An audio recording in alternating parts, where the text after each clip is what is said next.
Alors, sur Cannes, le sommet du G20, et je voudrais y revenir d'un mot d'abord auprès de nos partenaires du G20 qui sont dans cette salle et qui ont assisté à un sommet qui était à la fois utile, mais envahi un peu trop par les problèmes de la zone euro.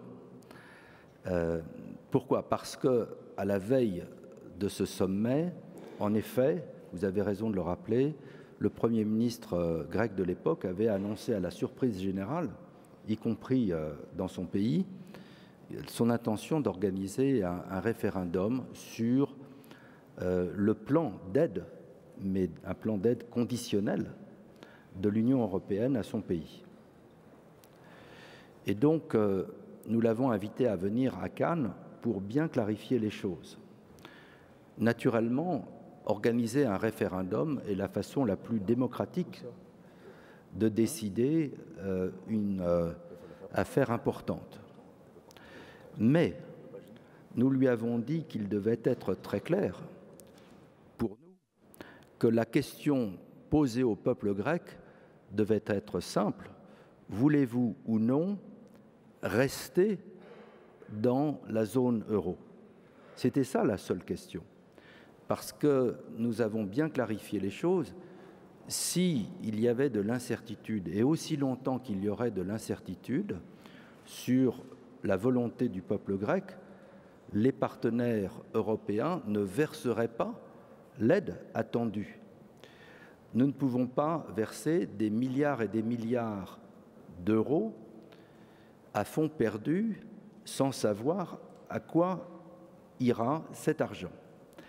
Et donc, nous avons indiqué très clairement que nous étions prêts à continuer aussi longtemps qu'il le faudrait à financer le plan de sauvetage de l'économie grecque, à l'aider à revenir sur les bons rails, mais à condition que le peuple grec, s'il était amené à se prononce sur la seule vraie question: êtes-vous prêt à rester dans l'euro ou non? Et comme je le disais tout à l'heure, en réalité, il n'y a pas de voie de sortie de l'euro pour la raison historique que je mentionnais. Et donc, en réalité, la question posée était: voulez-vous rester dans l'Union européenne en restant dans l'euro ou non?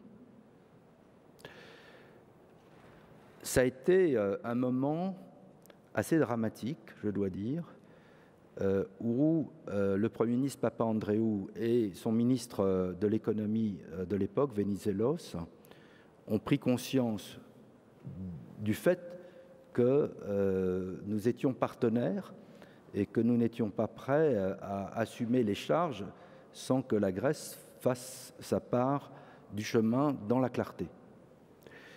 Et donc, comme vous le savez, le Premier ministre Papandréou est revenu en Grèce et la décision a été prise sagement de ne pas avoir ce référendum parce que l'immense majorité du peuple grec a la volonté évidente de rester dans l'euro. Le coût d'une sortie de l'euro pour la Grèce, mais pour tout autre pays européen, serait absolument dévastateur.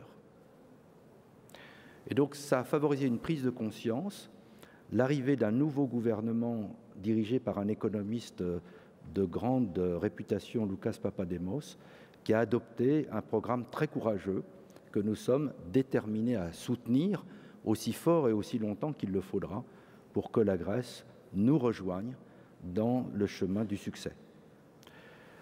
Sur les banques, je n'ai pas votre compétence pour vous répondre.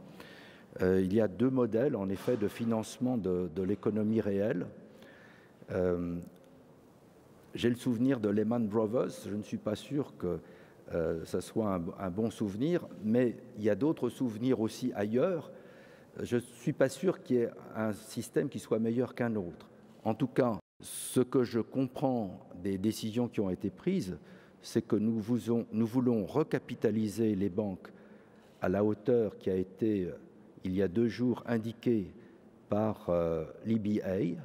Nous allons le faire, chacun chaque pays va le faire, chaque banque va le faire, et les institutions européennes estiment qu'une fois que cela sera fait, les banques seront en bonne position pour continuer leur rôle traditionnel dans l'économie européenne. Et encore une fois, je n'ai pas compétence pour dire si notre utilisation des banques est excessive ou pas. Jusqu'à présent, ça a bien marché. Et la crise du système bancaire mondial n'est pas propre à l'Europe.